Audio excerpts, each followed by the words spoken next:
What's up everybody, Haskyns here, and I just finished some extremely thorough testing on all the vehicles as well as the new Compost utility station that came as a part of this new Mechanical Mayhem update. Now I gotta say, this is not going to be just a here's the vehicles, here's the parts type of guide. I'm gonna talk to you about all the tips and tricks I recommend doing to be the most efficient when creating biomass, which is used to create power cells so you can actually use your vehicles. And then I'll cover some do's and don'ts, as well as how far can you travel with one power cell. Yes, I did actually do that.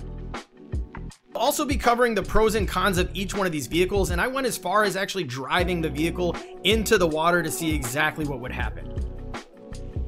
And if you'd like to see more content from me like this, make sure you smash that like button and subscribe with notifications on so you never miss another video. With that being said, thank you so much for tuning in. Let's get into the guide.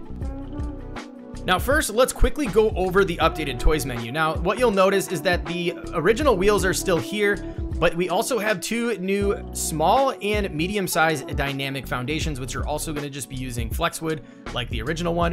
And then here is where all the components are. Now you can create custom build vehicles. You're not limited to just the prefabs that we'll go over here in just a moment. Now each one of these comes in a small, medium, and large size.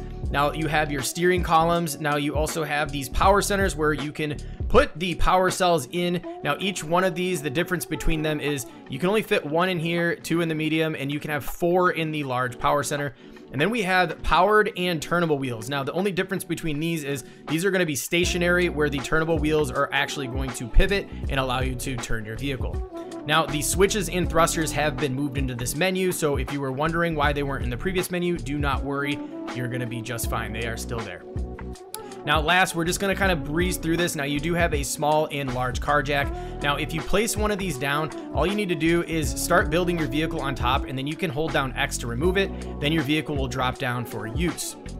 Now going back through, we have some structures. These are all the individual parts. So there's 2 platform bumpers and 13 vehicle bases in total. And we also have some cabin parts, fenders, and guards, as well as some suspensions and some lights and railings, as well as an engine bay here. So check these parts out. These are going to be where you're going to want to go to build a custom vehicle.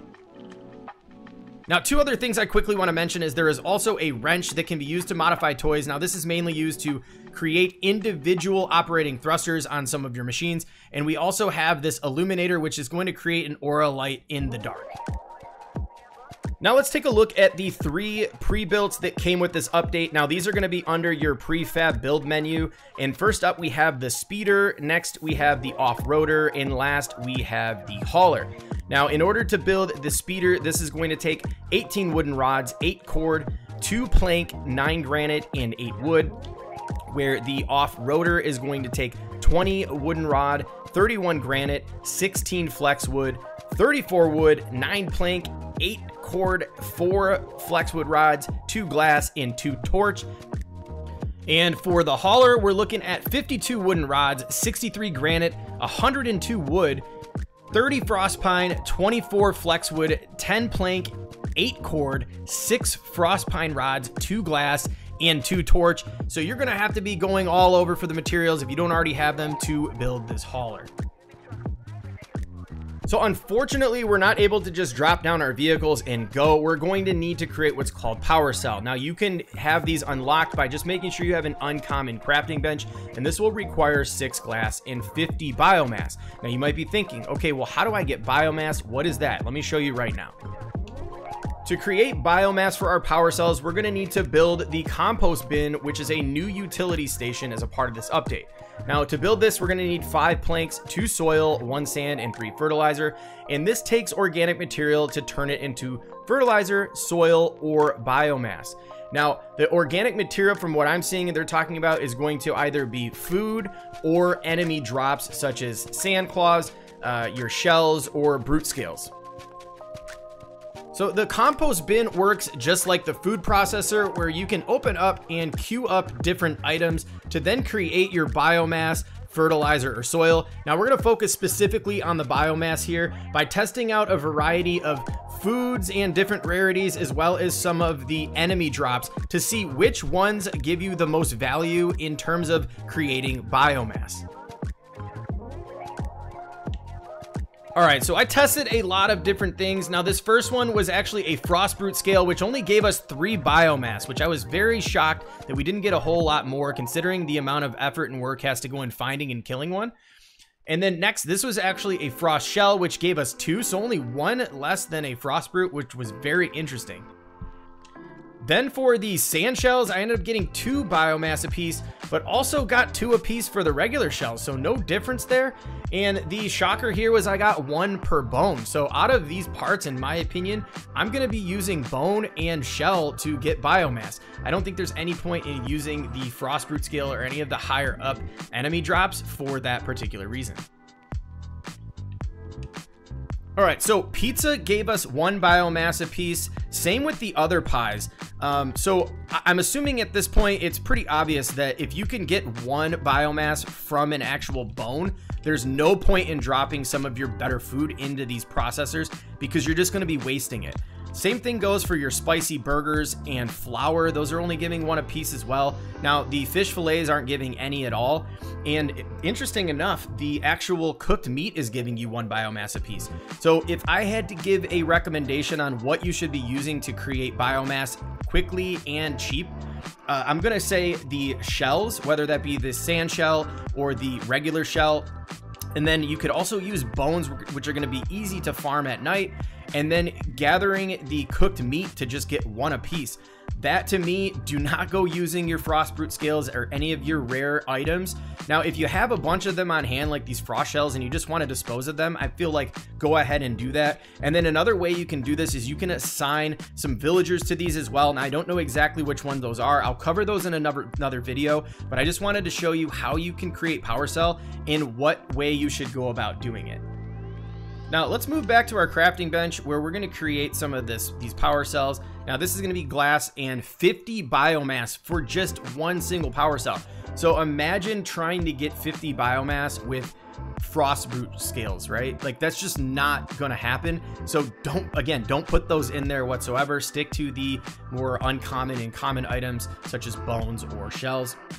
Now we're going to craft a couple of these and we're going to take them on over to our vehicles down below. All right, now that we got these bad boys constructed, what you need to do to add your power cell is just simply go back here and hit X. Now you can just grab one of the power cells and drop them in by hitting transfer. So let's put some power cells in each one of these. Now this is the small engine chamber. This is the medium. So the medium can have 2 where the small was only able to carry 1. And then this larger one here, which is right underneath, can carry up to 4 power cells. So let's fill this thing up so we have it to its full potential. All right.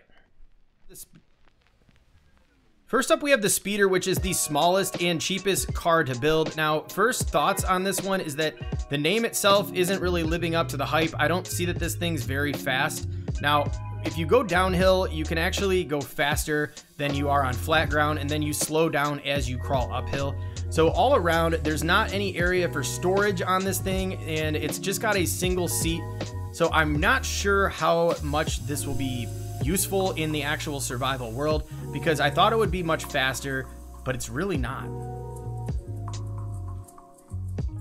Now, one thing you can do to improve the performance of this car is you can knock off this back bumper and you can go into your toys where you can grab an actual small thruster and you can place it right on the back here. I think you can even fit a large thruster on here, but that might be a little bit too much.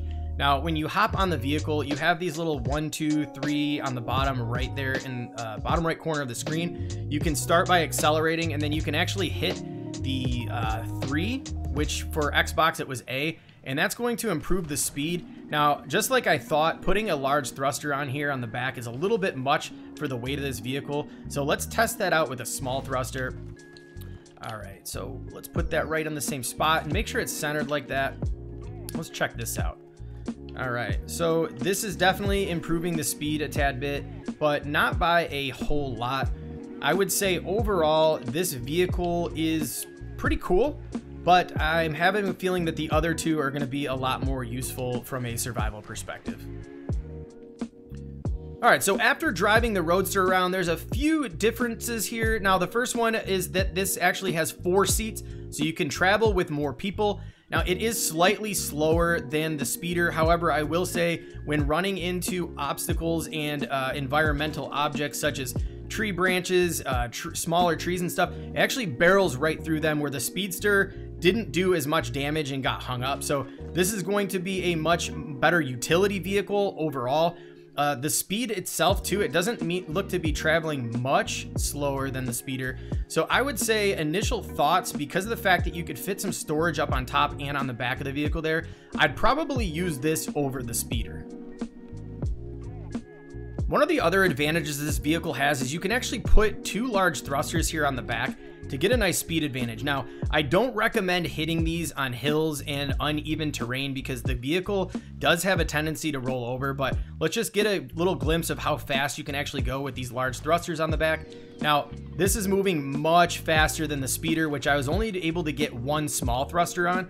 So I think overall, in terms of utility and use case, I'm going to give the W to the off-roader.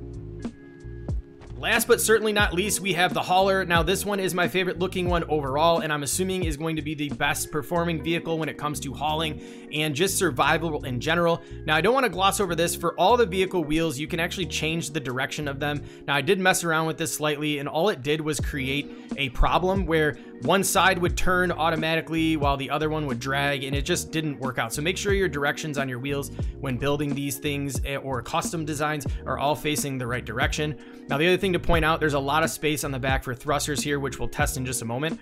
And it does have a ton of storage area room, as well as a 4-seater up front, just like the off-roader. So let's hop in the driver's seat and see what we're working with.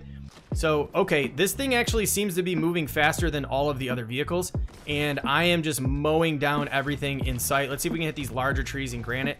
Okay, now granite is going to destroy your vehicle, so definitely stay away from that stuff. We'll also put some chests on the back here in a moment to see if that weight will slow down the speed. So as it looks right now, we're traveling about maybe 10 meters per second, which is really good.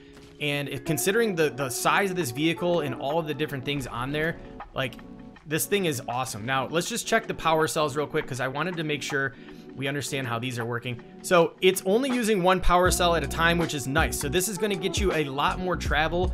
And man, this vehicle, in my opinion, is the winner of them all so far. Now, we saw what's going on with that. Let's put some thrusters on the back and see how much additional power we can add to really take this thing to the next level. Now, yes, you can fit a thruster right on the back here in the center, and then we'll put some up top. We'll put 1 there, 1 here, and then we could probably also put some on the fenders. No, we can put 1 in the center. Okay. So I was easily able to fit 4 large thrusters on the back. Let's go ahead and test this bad boy out and see what kind of additional power, or if it's even going to function properly. Now, before you hit your thrusters, one pointer is make sure you're accelerating because it will send the vehicle flying to the moon. All right, so I've engaged the thrusters, and now at this point we are traveling about 15 to 20 a second. Yep, so the thrusters are engaged. We are definitely getting a lot more power out of it, but it's causing a little bit more problems than it is doing us good. Now, I just did hit a rock there. Now, let's see if we can actually flip this thing. Wow, now I'm stuck. Can we even get out of here? All right, we're able to get out. Let's see if a single balloon can lift this thing up.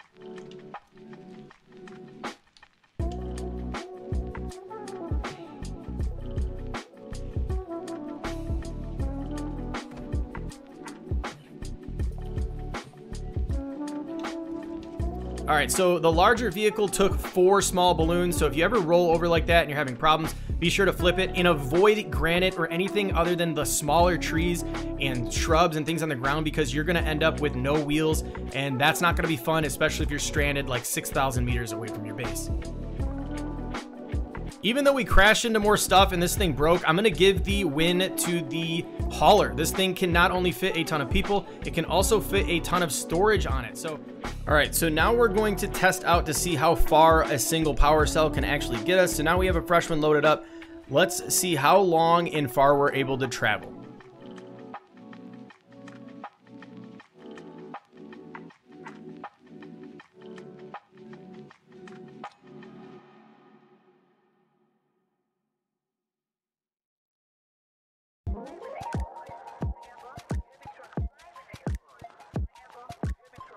All right, so that was interesting. I got about 12 minutes of travel time and went 4,021 meters on a single power cell.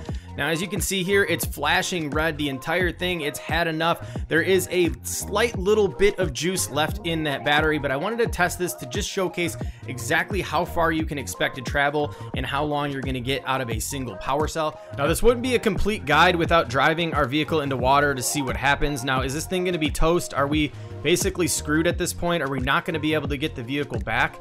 And that's apparently what it looks like. The vehicle is now stuck in the bottom of the lake. Let's swim out and see if we can interact with it, if we're able to get onto the actual vehicle, or if it's just lost. Okay, it looks like it is lost. So, folks, people, make sure you do not drive your vehicles into a lake. Be very careful, because once they enter the lake, they will not be able to be recovered. If you found value in today's guide, be sure to hit that like button and subscribe with notifications on so you never miss another video from me in the future. And also let me know in the comments what your favorite part of this update is. With that being said, thank you so much for tuning in. I will catch you in the next one.